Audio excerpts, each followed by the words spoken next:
आज हम विचार विश्लेषण के ऊपर थोड़ा और विमर्श करने का प्रयास करेंगे। जैसे अभी आपने बताया कि विचारों का विश्लेषण और उसी के आसपास हमारे मन का नियंत्रण और उसका परिभ्रमण हमारे बहुत सारे क्रियाकलापों को, चाहे वो शारीरिक हो चाहे मानसिक हो, उन सबको नियंत्रित करता है। इसीलिए स्वामी जी ने विचार विश्लेषण को एक प्रमुख प्रक्रिया के रूप में आगे बढ़ाने का निर्देश दिया है। आज हम भगवत गीता के परिप्रेक्ष्य में थोड़ा इस विषय पर और विचार करने का प्रयास करेंगे। तो हम कैसे आगे जाना चाहते हैं? देखिए, भगवत गीता में जो द्वितीय अध्याय है, उसमें अर्जुन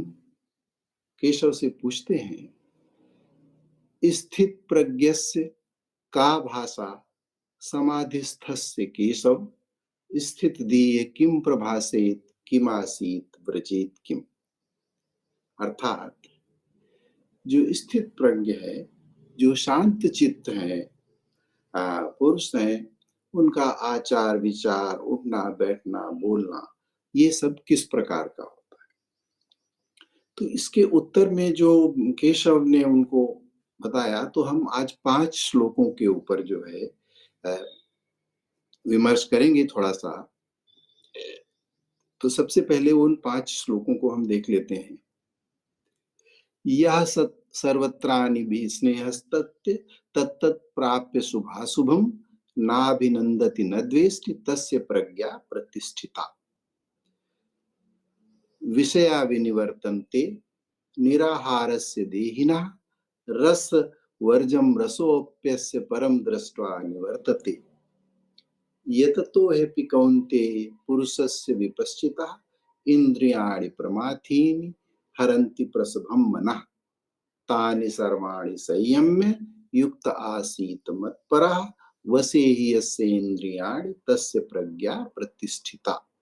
ध्यायते विषयान् पुंसः संगस्तेषु जायते संगात् संजायते कामः कामात् क्रोधो भी जायते। अर्थात हम जो मानव अस्तित्व में है, तो हमारा मन जो है वो लगातार उसके अंदर विभिन्न प्रकार के विचार रहते हैं। विचारों का आना जाना अपने आप में एक निरंतर प्रक्रिया है, और अगर वो केवल आते जाते रहें तो हमारे ऊपर वो बहुत ज्यादा प्रभाव नहीं डालते। लेकिन यदि हम उन विचारों को मानसिक रूप से या अपने क्रियाकलापों के माध्यम से अनुसरण करते हैं, उनके पीछे भागते हैं, तभी वो विचार हमारे क्रियाकलापों और अन्य चीजों के ऊपर प्रभाव डालते हैं। तो विचारों को भी अगर हम 2 भागों में विभाजित करना चाहें, तो एक तो उस तरह के विचार हैं जो हमको सीधे प्रभावित नहीं करते हैं। वो विचार केवल आते जाते हैं और बहुत ज्यादा हमारे मन स्थिति पर प्रभाव नहीं डालते। मुख्य प्रभाव हमारे विचारों में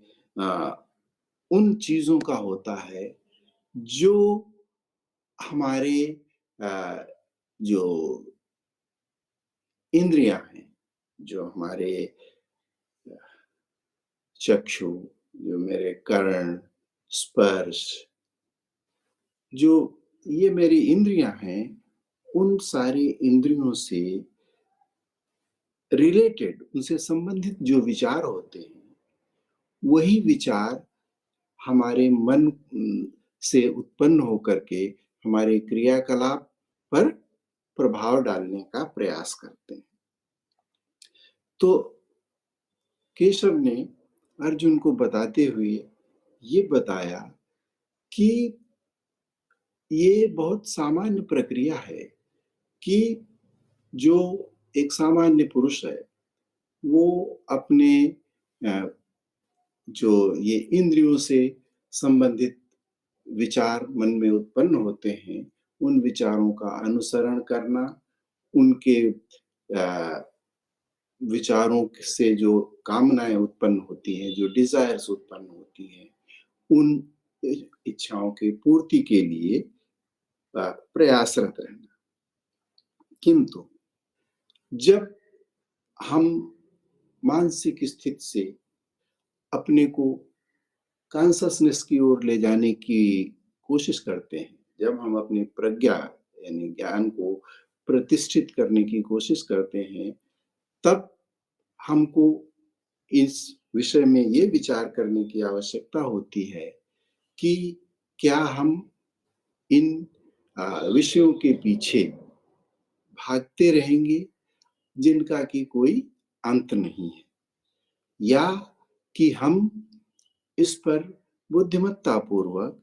विश्लेषण करके ये जानने की कोशिश करेंगे कि मानव जीवन का जो प्रमुख उद्देश्य सेल्फ रियलाइजेशन है, जो कॉन्शसनेस में स्थित होने की जो हमारी अभिलाषा है या जो उच्चतम प्राप्य है, उसके लिए हमको कैसे प्रयास करना है। तो एक बार के लिए हमको जो मेरे ये विचार आ रहे हैं दिमाग में, उन विचारों को हमें आने देने से रोकना तो बहुत कठिन स्थिति है और हमें उसको प्राप्त करना अनिवार्य भी नहीं है। हमें नियंत्रण केवल इस बात पर करना है कि जो विचार जिनके कारण से हम माया मोह में फंसे रहते हैं सारा जीवन, उन विचारों के ऊपर हम कितना एक्शन, हम उनके ऊपर कितना जो है कार्य करें, ताकि हम एक सामान्य से बेहतर जीवन की ओर उत्तर-उत्तर बढ़ते जाएँ। अभी जब हम एक बार को प्रयास करने की कोशिश करते हैं, तो जैसे अ, दीपक बुझने से पहले उसकी लौ तेज हो जाती है, उसी प्रकार हम जैसे प्रारंभ करते हैं इन इंद्रियों जनित विचारों के पालन का, त्यों ही वो चीज़ हमको और अधिक आकर्षण करके अपनी ओर खींचने का प्रयास करती है। लेकिन हम को उससे अपने ज्ञान और अपने साधना के बल के ऊपर उचित विश्लेषण के बाद ही कोई एक्शन लेना है, उसके ऊपर कोई क्रियाकलाप करना है। तो जैसे ही हमने किसी एक विचार को अपने ऊपर लाने की कोशिश की, तो ये जो मेरा स्वार्थ इसको हम बोलेंगे, क्योंकि इंद्रियों के जो इच्छाएँ हैं, उनको पूर्ति करने के लिए हमको ऐसा लगता है कि हमको कोई क्षणिक सुख की प्राप्ति हो रही है। वास्तव में वो एक भ्रम है, क्योंकि जो वास्तविक सुख है, वो तो कॉन्शसनेस, ब्रह्म ज्ञान और सेल्फ रियलाइजेशन में है। हमारा जो प्रयास है, वो दिनों-दिन इस पर होना चाहिए कि हम जैसे-जैसे इन जो मन में विचार आते हैं, उनके ऊपर जब हम एक्ट करना, उनके ऊपर जो है कार्य करना बंद कर देंगे, तो धीरे-धीरे उन विचारों की जो उम, एक तो उनकी आवृत्ति कम हो जाएगी, यानी उनके आने की बार-बार आने की स्थिति में धीरे-धीरे कमी आएगी और दूसरी बात, हमें उनके ऊपर कार्य करके जो सुखानुभूति का भ्रम होता है, वो भ्रम भी धीरे-धीरे जो है हमारे ज्ञान में परिवर्तित होता जाएगा कि ये वास्तविक सुख नहीं है, अंतिम सुख तो जो है कॉन्शसनेस ही है। तो जो हमारी विचार हैं, उन विचारों को कैसे हम करें तो कहते हैं कि यदि विचार आने दें, जाने दें, लेकिन हम विचारों के वशीभूत न हों, यही जो है हमारे जो कॉन्शसनेस का पथ है, जो कॉन्शसनेस का मार्ग है, उस पर चलने की ओर प्रगति का सूचक है। तो लेकिन जैसे-जैसे हम इस पथ पर जाने का प्रयास जितना करेंगे, त्यों-त्यों बीच-बीच में हम थोड़े दिन जब भी इस प्रयास में रत रहेंगे, फिर सडनली अचानक ही हमारे अंदर एक और आवेग आएगा इन सब चीज़ों को कि ये जो विषयों से उत्पन्न विचार हैं, इनको फिर उनको रसास्वादन करने का फिर विचार जो है मन में एक बार से उद्वेलन क्रिएट करेगा। इन्हीं स्थितियों पर हम कैसे विजय पाएँगे या इनको हम कैसे-कैसे कम करके अपने कॉन्शसनेस को और स्थित प्रज्ञ बनाएँगे, तो उसका केवल एक ही कारण है और एक ही मार्ग है कि हम अपने निरंतर प्रयास से, जैसे कि हमारे स्वामी जी ने भी कहा कि हमको एक-एक विचार को विश्लेषण करके और ये अ, निर्णय करना है कि हम कौन से विचार को पूर्ण करने के लिए प्रयास करें और कौन से विचार को हम ऐसे ही छोड़ दें। जब हम दिन पर दिन इस प्रकार अपने सारे विचारों को उनका विश्लेषण करने के बाद इस नतीजे पर पहुंचते जाएंगे कि इनमें से अधिकांश विचार केवल उस प्रकार की कामनाओं की आपूर्ति के आसपास घूम रहे हैं जो विचार जिन चीजों का वास्तविकता में हमारा कोई महत्व नहीं है, किंतु मन हमें बार-बार उसकी ओर भ्रमित करने का प्रयास करता है। तो इसके लिए हमको अपनी जो मन स्थिति है, उस पर नियंत्रण मन पर नियंत्रण करना, हालाँकि भगवान कृष्ण ने गीता में बोला कि मन को नियंत्रित करना वायु को बाँधने के समान है। लेकिन अगर हम लगातार प्रयास करते हैं, कहते हैं तो वैराग्य को भी प्राप्त किया जा सकता है। अर्थात हम अपने जीवन में जो संयम का अ, मेरे जीवन में जो संयम का प्रभाव है, उसकी ओर जो मेरी प्रगति है, उस प्रगति को हम अपने दैनिक प्रयासों से, अपने आध्यात्मिक प्रयासों से दिन पर दिन पॉजिटिविटी की ओर, कॉन्शसनेस की ओर ले जा करके और अपने जीवन में जो बहुत राग द्वेष या छोटी-छोटी बातों पर बहुत प्रसन्न हो जाना, छोटी-छोटी बातों पर बहुत दुखी हो जाना, बहुत छोटे-छोटे कामों के होने को अपनी बड़ी उपलब्धियाँ मानना, ये सोच लेना कि मैं ही सभी कुछ कर रहा हूँ या मैं सब कुछ करने में सक्षम हूँ। इसके बजाय हमारे विचार धीरे-धीरे इस ओर प्रेरित होते जाएँगे और हम आगे बढ़ते जाएँगे कि हम तो एक जो है कर्ता मात्र हैं। हमारे अंदर जो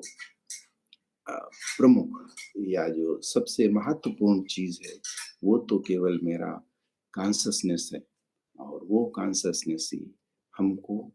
धीरे-धीरे सभी कुछ करने को प्रेरित करता है।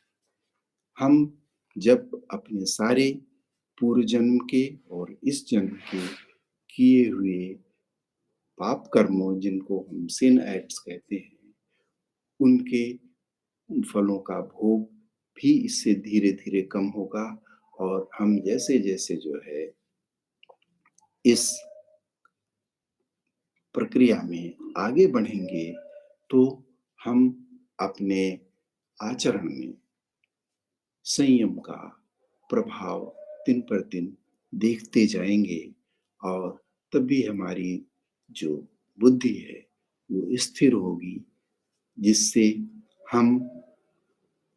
जो कॉन्शसनेस का उद्देश्य है, वो भी पूरा कर पाएँगे और इन लगातार प्रयासों से हमारे विचारों में अ, गुणात्मक परिवर्तन आएगा और जो विचार हैं, फिर वो मेरे विचार जो पहले केवल कामनाओं के आसपास केंद्रित होते थे, वही विचार आज जो है धीरे-धीरे अब प्रज्ञा की ओर, विज़डम की ओर, कॉन्शसनेस की ओर बढ़ते जाएँगे। उसी तरीके के विचार मेरे ऊपर आएँगे और मुझे ये लगातार प्रेरणा देते रहेंगे कि हमने जो सत्कर्म का मार्ग अपने जीवन के उत्थान के लिए ब्रह्म ज्ञान के माध्यम से प्रारंभ किया है, उस प्रक्रिया पर हम दिन पर दिन चलते जाएँगे और जो कामनाओं से और अप्राप्य कामनाओं के कारण जो मेरे अंदर उम, निराशा या क्रोध की स्थिति उत्पन्न होती है, उस स्थिति से हम अपने को बचा पाएँगे। तो ये कुल मिलाकर के सारांश में कहने का अर्थ ये है कि जो विचार मेरे दिमाग में आते हैं, उन विचारों के पीछे भागना, उन विचारों पर एक्ट करना केवल एक अंधी दौड़ के समान है कि हम बिना सोचे-समझे उनके पीछे भागते चले जा रहे हैं। यही शायद संसार में बहुत सारे लोगों के दुखों का कारण है और यदि हम अपने विचारों के उचित विश्लेषण के बाद उन पर कार्य करेंगे या बहुत सारे विचारों को तो शायद हम ये अ, विश्लेषण कर पाएँगे कि इन पर एक्ट करने का कोई अर्थ नहीं है या इन पर एक्ट करना, इन पर कार्य करना केवल दुःख को आमंत्रित करने के समान है। ये विज़डम ये विश्लेषण जब हम करने के लिए स्थित प्रज्ञ हो जाएँगे। स्थित प्रज्ञ का अर्थ ये हुआ यहाँ पर कि हम जब इन विचारों को इस प्रकार से एनालाइज़ कर पाएँगे कि